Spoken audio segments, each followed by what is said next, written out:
고난의 여정, 참 인생의 길, 인생의 어떤 개인 역사, 또 세계 역사, 또 종말 역사, 성경 역사, 또 그런 모든 그 길 가운데 우리 십자가의 이 하나님 주신 말씀은 사복음서에서 3분의 2 이상 차지해요. 오늘 종료주일 기념해서 말씀을 나누는데, 또한 고난주간의 첫 주일 종료주일을 기념해서 또 말씀을 시작합니다.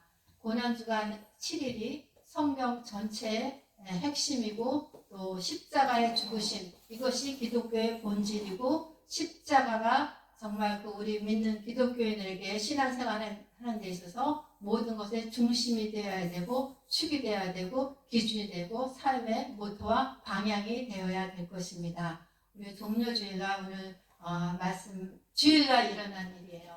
일요일부터 다음 주 부활절 주일까지 일주일 동안 예수님의 하신 일, 일어난 일, 사건들을 간단히 말씀으로 정리해 보겠습니다. 주일날, 오늘 종료주일날 예수님께서 시온의 딸에게 이르기를 내 왕이 내게 임하나니 그는 공예로우시며 겸손하며 낙이 곧 멍에 매는 짐승의 새끼를 탔도다. 예수님께서 이제 처음으로 내가 왕이다 얘기하신 사건이에요.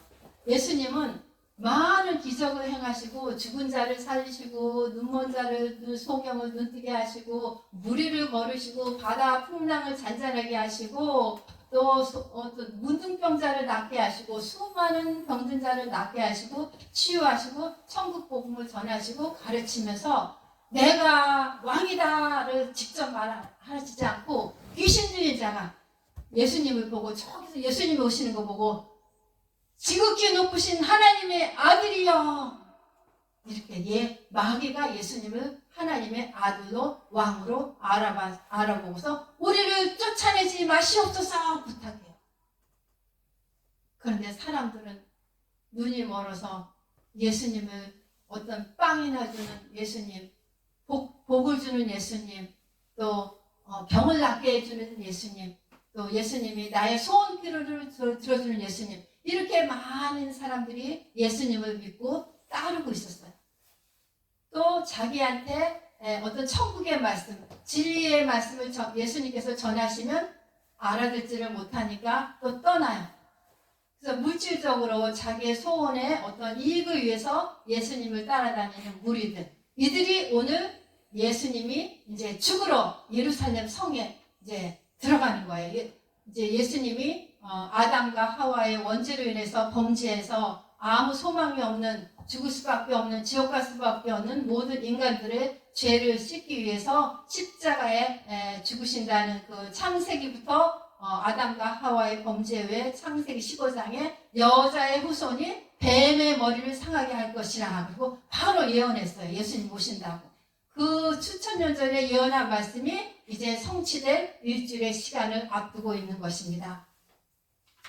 예수님께서 나귀 새끼를 걸어오시다가 이제 나귀 새끼를 타고 오세요. 근데 나귀 새끼를 어떻게 구했느냐, 이것도 몇백 년 전에 예언하신 스가랴서의 말씀, 또 창세기 49장의 말씀, 이것을 말씀을 근거로 말씀이 이루어지는, 선포된 말씀이 이루어지는 사건 중에 하나입니다.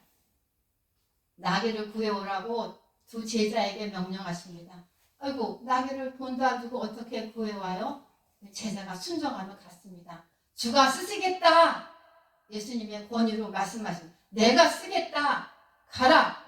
가니까 그 나귀와 나귀 새끼 주인이 아무 말 안 하고 그 나귀 새끼를 내어주어요.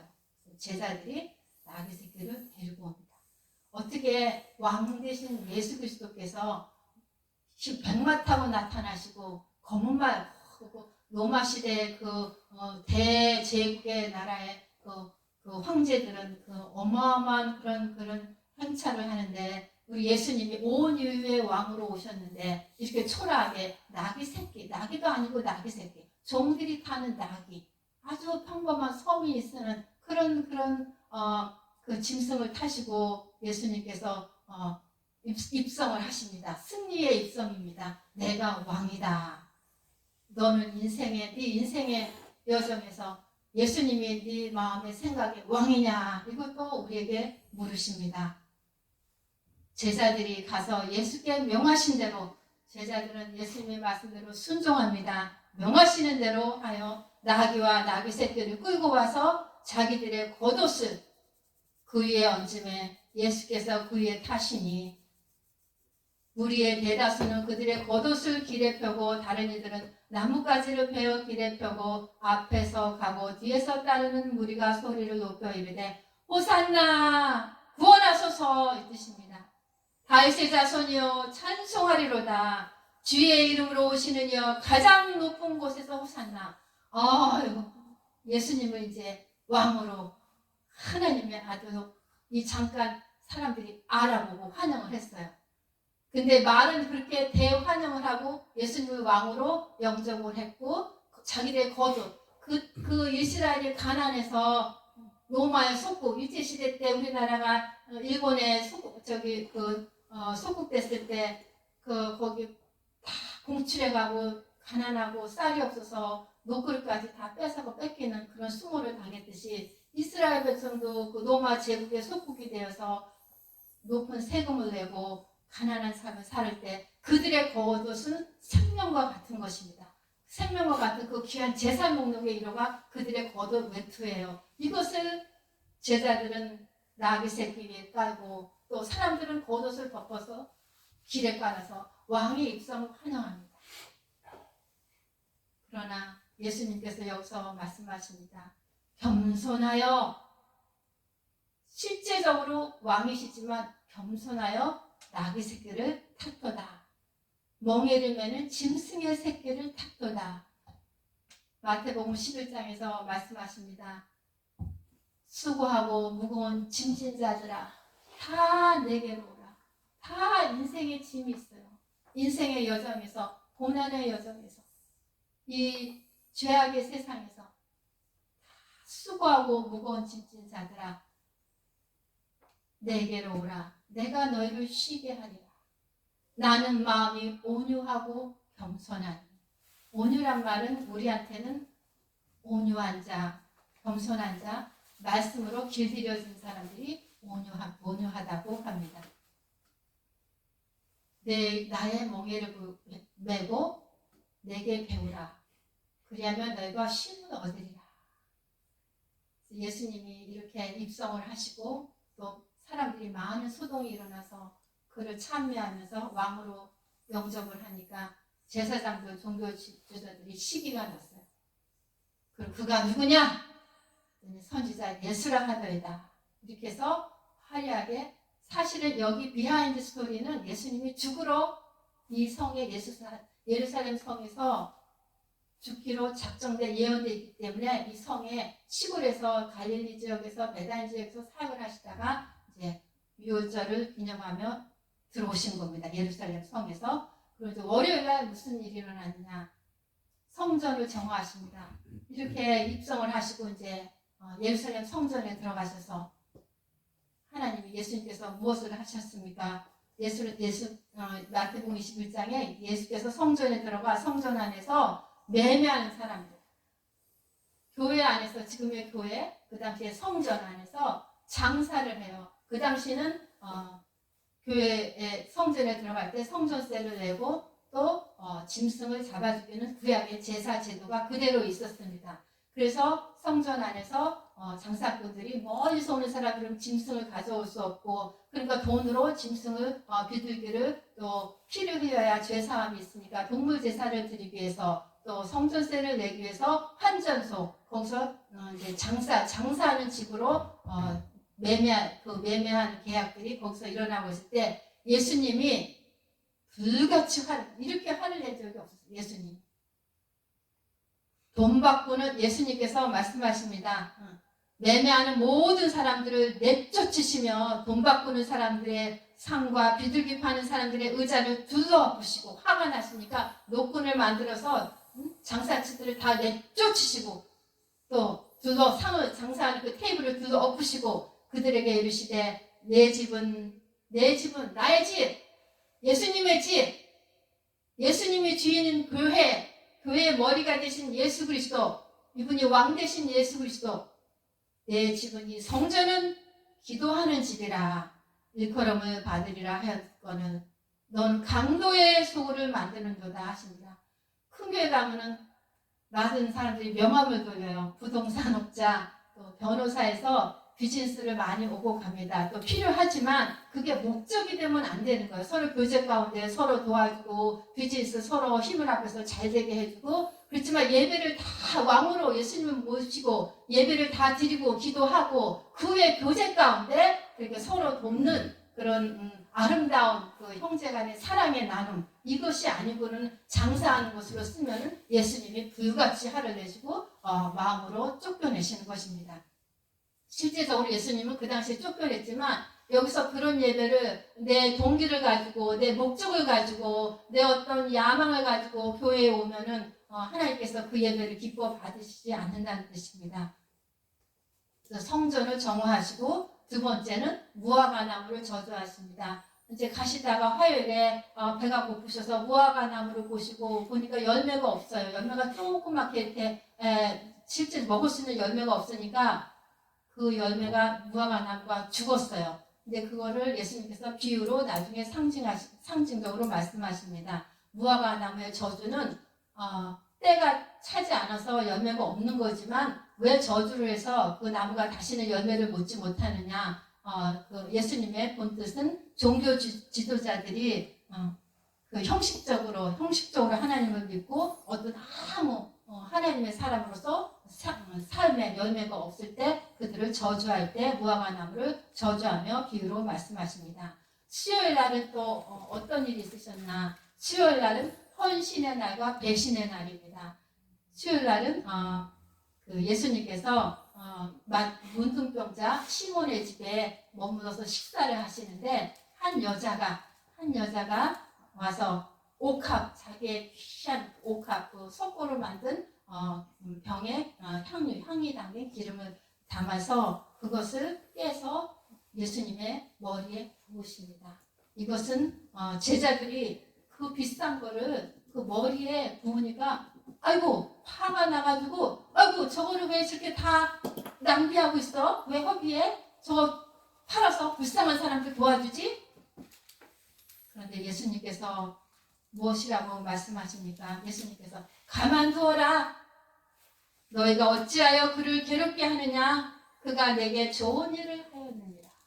인간의 보기에는 예수님의 머리에 값비싼 향료를 부었는데 인간들은 그걸 화를 냈어요. 그렇지만 예수님은 칭찬했어요.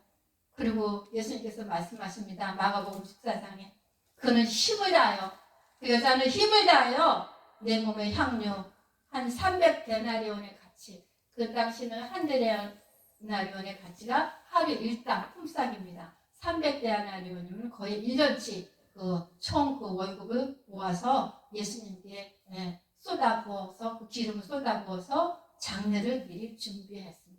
제자들은 이거를 알아듣지 못하고 다 엉뚱한 생각을 하고 누가 크니까 예수님이 이제 왕이 되면은 로마를 우리 이스라엘을 로마로부터 해방해서 왕이 되면 저한테 국무총리 한 자리 주시겠습니까? 내가 예수님을 이렇게 목숨 걸고 재산 다 바치고 다 버리고 포기하고 예수님 따랐는데 나한테 그 국무총리 장관 자리 하나 주시겠습니까? 너희들 중에서 내가 제일 커, 내가 제일 수제자야. 이런 제자들의 어떤 인간적인 수준, 거기서 못 벗어났는데 이 한 여자는 예수님의 은혜를 받고 자기의 전 재산인 그 향료를 예수님께 머리에 부어드리고 장례를 준비합니다.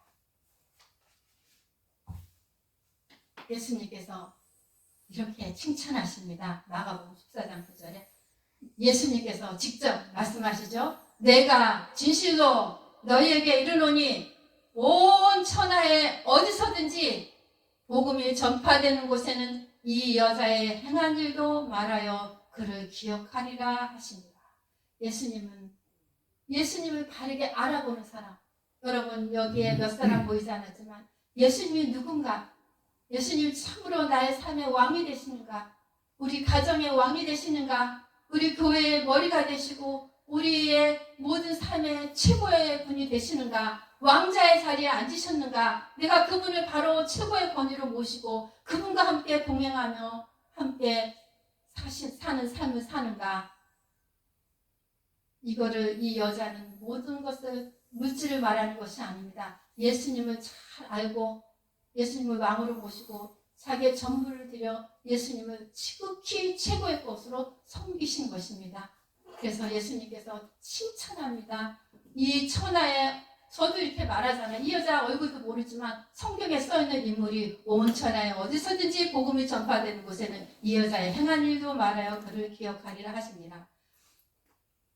제가 오래전에 알고 친하게 지내던 집사님 부부가 있었는데 참 친하게 지내셨고 참 좋은 시간을 보냈는데 어느 날 만난 지 오래됐어요. 소식을 받았어요. 남편은 췌장암으로 60대 중반에 돌아가시고 여자 집사님은 그 자궁암으로 고통 가운데 돌아가셨는데 소식은 100만 불을 서울여대 모교에 기증하고 돌아가셨다고 들었습니다. 근데 그 기증한 옥합을 영혼구원에다 쓰셨으면은 하늘에 상급이 있을 텐데 그것도 좋은 뜻이겠죠. 그렇지만은 하나님 보기에 이렇게 예수님을 위해서 하나님 나라 확장을 해서 이렇게 쓰임받는 그런 일이 더 귀하다고 예수님께서는 이렇게 말씀하십니다. 그런데 이제 이렇게 헌신한 날 예수님을 최고로 귀하게 섬기는 이런 수요일 한 여자의 그런 헌신. 그러나 그 반대로 그와 동시에 그 중에 12제자 중에 하나 가룟 유다가 예수를 넘겨주려고 대제사장들에게 가서 음모합니다. 내가 예수를 팔겠다. 그랬더니 그들이 기뻐하여서 돈을 주기로 약속하고 유다가 예수를 어떻게 저들에게 넘겨줄까 틈만 보고 있었어. 유다는 아까 그분은 온 천하에 복음을 전할 때 칭찬받는 여인으로서 기념이 되고 기록되지만 이 유다는 천하에 예수님께서 말씀하십니다. 차라리 저에게 화가 있으리로다. 차라리 태어나지 아니하였으면 저게 좋을 뻔하였더라. 가룟 유다는 예수를 판자입니다. 예수님께서 말씀하십니다. 12제자 중에 하나가 막이라 그랬어요. 막이라. 그리고 그는 죄책감에 은 30에 예수를 팔아넘기고 스스로 목매어 자살했어요. 회개 후회를 하고 내가 잘못했구나 통곡을 하며 후회하고 스스로 목숨을 끊었지만 회개는 하지 않았어요. 우리가 그 반면에 베드로를 봅시다. 베드로도 똑같이 예수님이 어마어마한 고백을 했습니다. 베드로가 주는 그리스도시여 살아계신 하나님의 아들이시니다 고백하니까 예수님이 너무 기뻐서 또 하나님의 아들을 알아보면 이것만 예수님이 기뻐하는 거야. 네 삶에 예수님이 왕이냐 이 사실을 예수님이 제일 기뻐하는 거야. 베드로가 고백하니까 살아계신 하나님의 아들이십니다. 그리스도입니다. 왕이십니다. 참 선지자, 참 대제사장이십니다. 이렇게 선포를 하니까 그 고백을 하니까 예수님이 너무 기뻐서 바요나 시모나 이를 내가 알게 하니는 혈육이 아니요 하늘에 계신 아버지께서 알게 하신 것이라. 그리고 3가지 축복을 줘요. 그런데 또 예수님께서 바로 고로 또 말씀하십니다.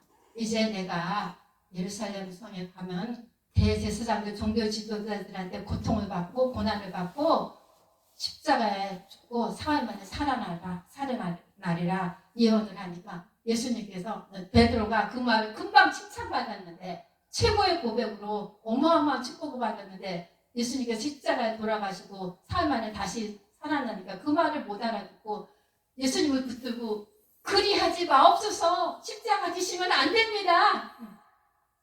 인정으로 예수님을 인정으로 감정으로 믿는 게 아니에요. 말씀 그대로 순종하면 믿는 게 예수를 따르는 것입니다. 그리하지 마. 붙들면서 말려요.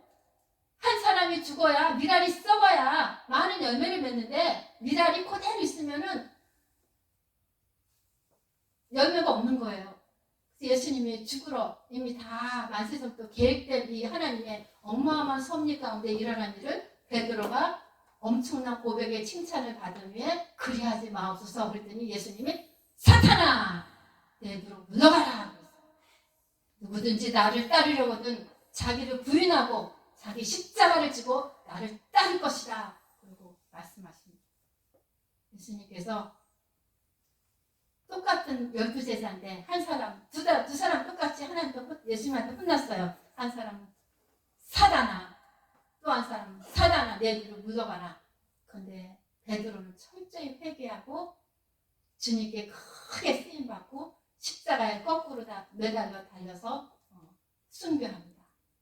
가룟 유다는 스스로 매고 메워서 거기서 끝이에요. 저주를 받고 태어나지 말아야 될 사람. 그래서 헌신의 날과 배신의 날.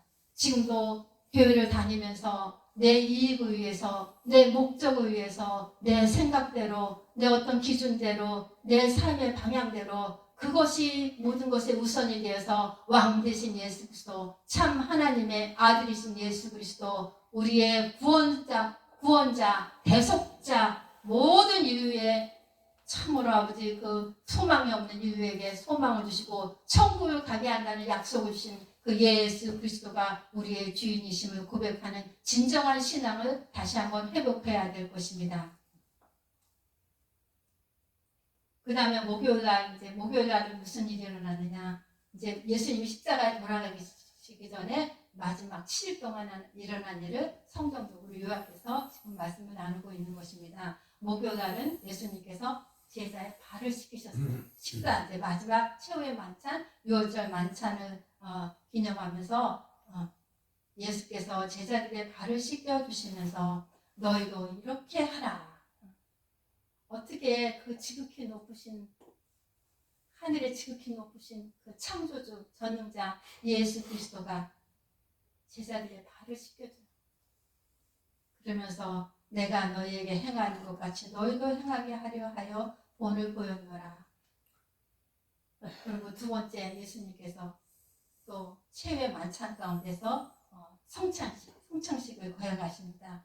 그들이 먹을 때 예수께서 떡을 가시사 축복하시고 떼어 제자들에게 주시며 이르시되 받아서 먹으라. 예수님이 직접 떡을 떼서 이것은 받아 먹으라 하면서 이것은 내 몸이라 말씀하십니다. 그리고 또 잔을 가지사 감사기도 하시고 그들에게 주시며 이르시되 너희가 다 이것을 마시라. 이것은 죄 사함을 얻게 하려고 많은 사람을 위하여 흘리는 나의 피, 곧 언약의 피입니다. 그리고 이 성찬식을 꼭 행해서 나를 기념하라. 예수님의 피는 잔이요 포도주요, 예수님의 살은 떡이고 우리의 빵입니다. 이 성찬식을 기념할 때 나 왕이고 너는 나와 나의 종, 하나님의 자녀, 또 나는 신랑, 너는 신부, 너와 나와의 좋은 친구 관계, 나는 하나님의 아들, 너희도 이제 맏아들로서 너희도 하나님의 아들. 이렇게 어떤 구원받음으로써 영적으로 동국으로 또 저희를 귀하게 대하십니다. 그래서 이것을 기념하라. 나를 기념하라. 십자가를 기억하라. 어린 양의 피로 모든 죄사함을 받고 어린 양의 피로 모든 마귀의 권세를 물리치라. 역사적인 사건이 내 삶에 내 안에 항상 있게 하라. 또 예수님께서 목요일날 일어난 사건에 베드로가 예수님을 부인합니다. 예수께서 제자들에게 이르시되 오늘 밤에 너희가 다 나를 버리라. 그 수많은 기적을 보고 3년 이상 예수님과 동락을 했던 그런 제자들이 예수님이 곤란에 빠졌을 때 재판을 받으시고 또한 수치를 당하시고 또한 온 세상도 버림받는 십자가 사건 앞에서 너희가 예수님께서 예언하십니다. 오늘 밤에 너희가 다 나를 버리라. 베드로가 또 대답합니다. 아주 베드로가 참 인물이에요. 모두 주를 예수님을 버릴지라도 나는 결코 버리지 않겠나이다. 여러분 오늘 말씀 듣고 나 정말 예수 잘 믿을게요. 내일 무슨 사건이 두려운 사건이 옵니다. 그럼 거기에 문제에 빠지고 거기에 두려워하고 거기에 염려하고 거기에 걱정하고 거기에 화를 내고 그것이 우리들의 똑같은 모습이 아닙니까? 예수님께서 말씀하십니다. 내가 진실로 진실로 내게 이르노니 오늘 밤 다 굴기 전에 내가 3번 나를 부인하리라. 아까는 나는 결코 주를 버리지 않겠나이다. 모두 주를 버릴지라도 당당하게 예수님께 선포했어요. 네가 나를 3번 다 굴기 전에 부인하리라. 나를 모른다고 하리라. 그랬더니 베드로가 이제 대답하기를 모든 사람 앞에서 부인하여 이르되 나중에 부인하여 이르되 여종이 너도 그 예수와 함께 같은 도당 아니냐? 같은 패 아니야? 그러니까 그 여종이 말하는 게 무섭고 대제사 사람들이 말하는 게 두려워서 3번을 부인합니다. 베드로가 말합니다.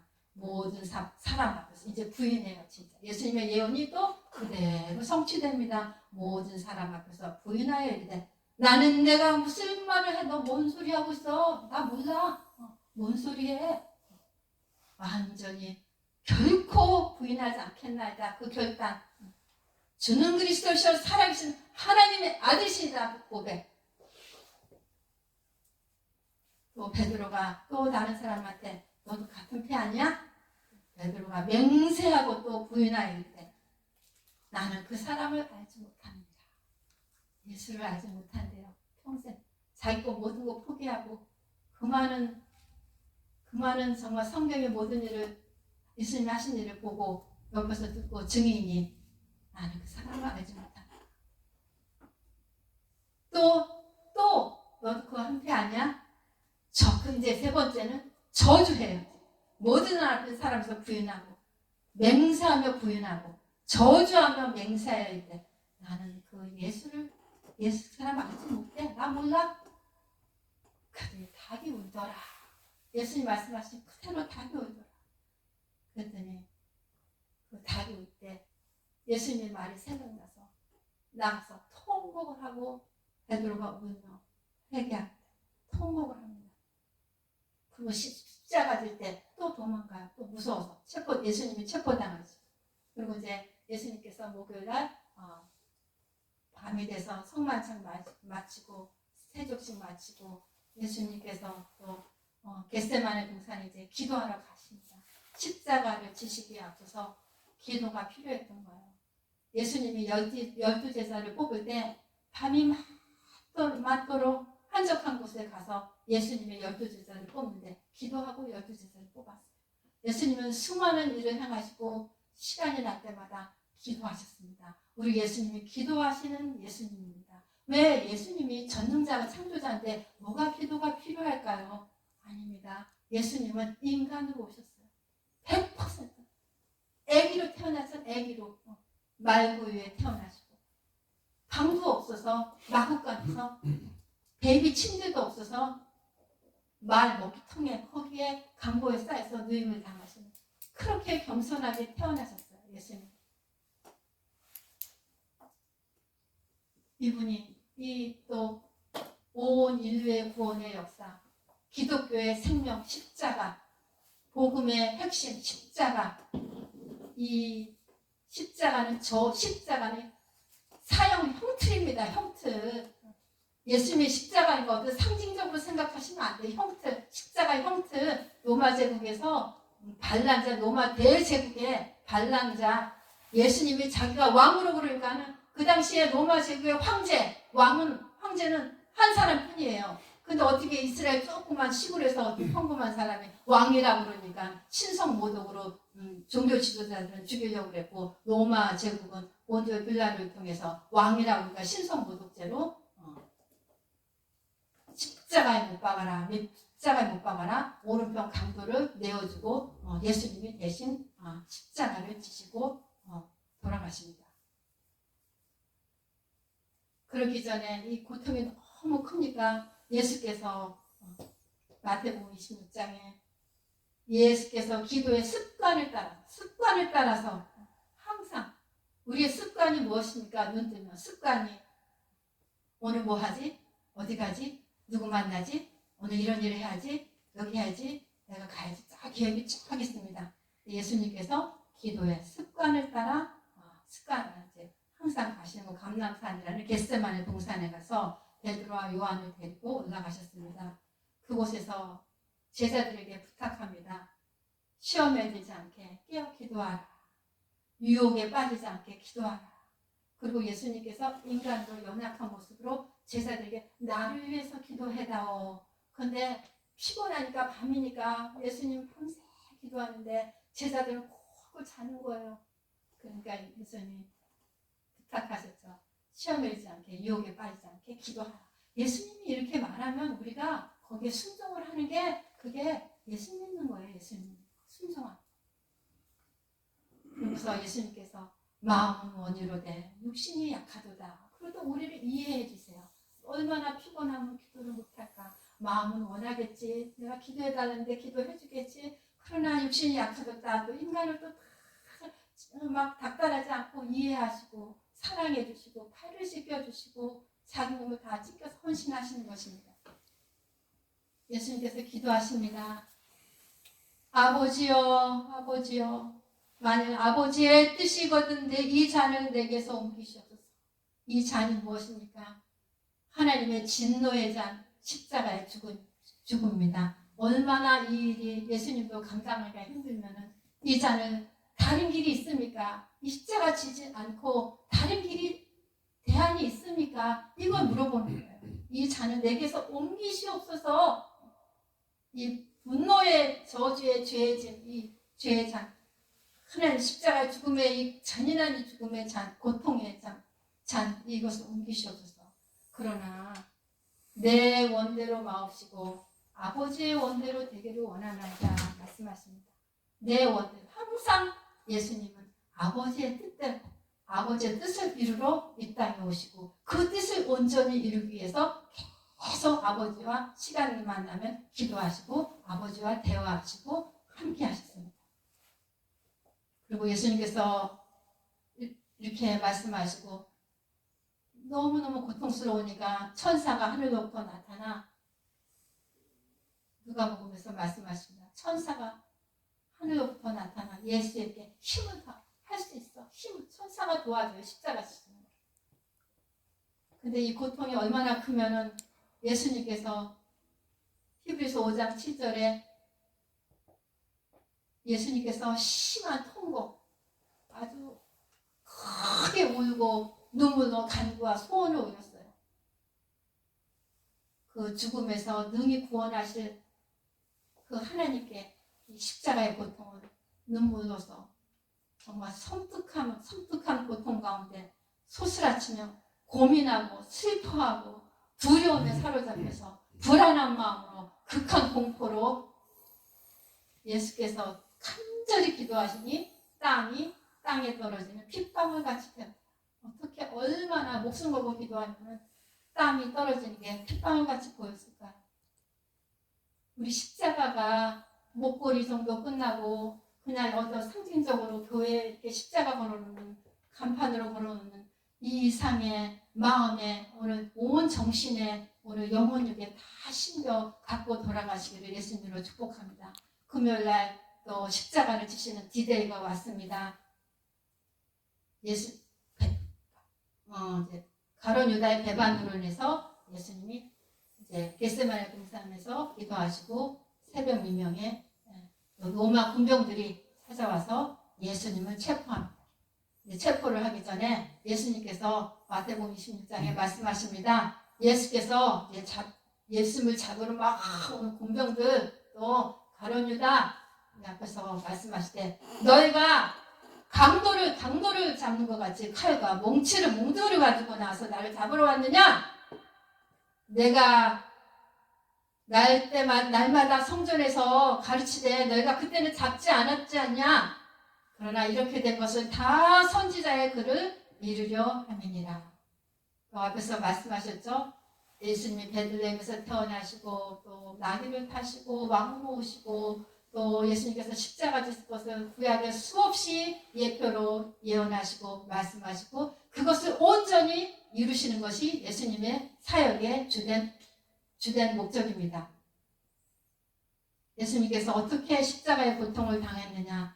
일단 체포를 당하시고 공회의 재판정에 가서 채찍에 맞으십니다. 거의 벌금 목욕 나서 그 당시에 채찍은 여러 갈래로 나눠져서 끝에 채찍 끝에 납조각이나 무슨 뼈조각 같은 것이 이렇게 달려들어갖고 후려치면은 살이 튀어나오는 그런 채찍질을 예수님께서 맞으시고 또 로마 군병들이 벗겨놓고서 홍포를 입히고 또 왕의 상징 그 자주색 옷을 탁 입히고 또 가시관을 탁 쓰면서 네가 유대인의 왕이냐? 조롱하면서 너를 한번 구원해봐라. 예수님을 조롱하고 또 침뱉고 때리고 주먹질하고 욕하고 희롱하고 예수님께서 뭐 때문에 우리의 원죄, 자범죄, 모범죄, 우리의 앞으로 미래죄까지도 그 보혈의 죄로 피 흘림이 없으면 죄사함이 없다고 하셨으니까 이 말씀대로 성취하시기 위해서 예수님이 직접 어린 양이 돼서 제물이 되셔서 물과 피를 다 쏟으신 것입니다. 죄가 마음으로 지은 모든 죄 채찍질 당하시고 피를 흘리시고 손 발에 대못이 박히고 머리에 가시관이 쓰여졌고 그러니까 피가 흘릴 수밖에 없는 다 가시관 그냥 푹 치우니까 네가 유대인 왕이지 그 가시관을 씌우는데 피가 줄줄 손발 대못이 박히니까 피가 줄줄 또 죽고 돌아가시고 나서 옆구리에 군병이 옆구리에 창을 찌르니까 마지막 물과 피를 다 쏟으신 거예요. 그리고 골고다 해골이라는 곳에서 십자가에 달리십니다. 갈보리산에서 예수님께서 7번 십자가에서 고통 가운데 부르짖습니다. 어떻게 7마디를 하셔서 십자가에 돌아가시면 7마디 아버지여 저희들의 죄를 사하여 주시옵소서. 십자가는 용서입니다. 용서. 저도 이거를 용서가 부족했던 것 같아요. 자꾸 용서를 구하고 용서하기로 결단하고 또 결단 안 하고 저 자아를 죽이고 있습니다. 아버지여 저희를 사하여 주옵소서. 자기들이 하는 것을 알지 못하니이다. 두 번째 예수님께서 또 한평 강도에게 내가 나와 함께 낙원에 있으리라. 한평 강도가 마지막 십자가의 형틀에서 회개하고 예수님이 하나님의 아들인 것, 예수님이 왕이신 것을 인정하셔서 하나님 나라에 임하실 때 나를 생각하셔서 예수님께서 그 마지막 십자가 그 최악의 고통 가운데 하시는 말씀 중에 하나 네가 나와 함께 낙원에 있으리라. 또 예수님께서 여자여 보소서 아들이니이다. 보라 내 어머니라고 효도를 강조하시고 또 육신의 어머니를 기억하시고 돌보아줄 것을 아들로서 또 책임을 다하시고 수제자 요한에게 어머니를 잘 돌봐줄 것을 부탁합니다. 또 예수님께서 외치십니다. 나의 하나님 나의 하나님 어찌하여 나를 버리시나이까. 외치십니다. 나의 하나님 나의 하나님 어찌하여 나를 버리시나이까. 여러분 버림받아 봤습니까? 부모로부터 버림받은 아이들 또 목숨 걸고 사랑했던 사람한테 버림받은 그 심정 또 내가 가졌던 모든 것을 사기꾼한테 다 뺏기고 인간한테 배신을 당하는 그런 마음. 그런데 이거는 그 정도가 아니라 하나님이 성부 하나님, 성자 하나님, 성령 하나님 이 세 분이 창조 처음부터 영혼 세계에서 함께 계시다가 인간으로 오셔서 완전히 유기되는 그런 상황에 이를 때 철저한 하나님의 진노를 인간의 몸으로 다 받으시면서 절규를 하십니다.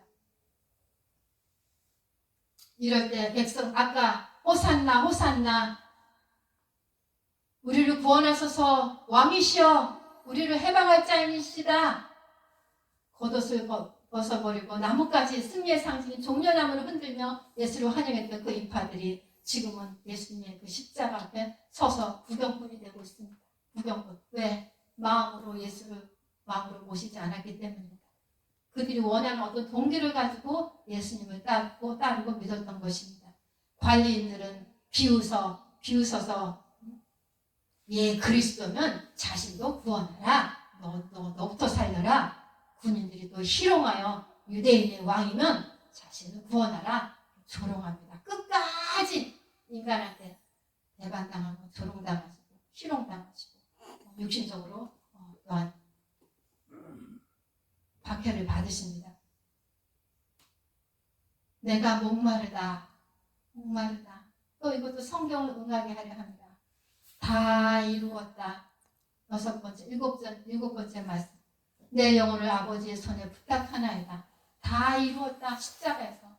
마귀는 예수가 십자가에 죽었을 때 끝이야. 이제 내 세상이야. 내 세상. 이제 내가 인간들 맘대로 천하를 다 깨는 그 마귀가 속여서 지옥 데려갈 거야. 십자가의 사건이 여자의 후손이 뱀의 머리를 상하게 하리라는 이 창세기 15장의 그 수천 년 전에 그 언약의 말씀의 성취라는 것을 마귀는 모르고 있었습니다. 내 영혼을 아버지의 손에 부탁하나이다. 그리고 숨을 거두시며 영원히 떠나십니다. 그의 마지막 숨을 쉬시고 이 말씀을 하시고 운명하셨습니다. 여러분 토요일 날은 이제 안식하시고 금요일 날 저녁에 무덤에 가셔서 토요일 날 안식하시고 또 그 사이에 5개의 영의 지옥도 방문하시고 복음을 전파하시고 그리고 부활절 다음 주 주일 새벽에 새벽 미명에 예수님께서 부활하십니다.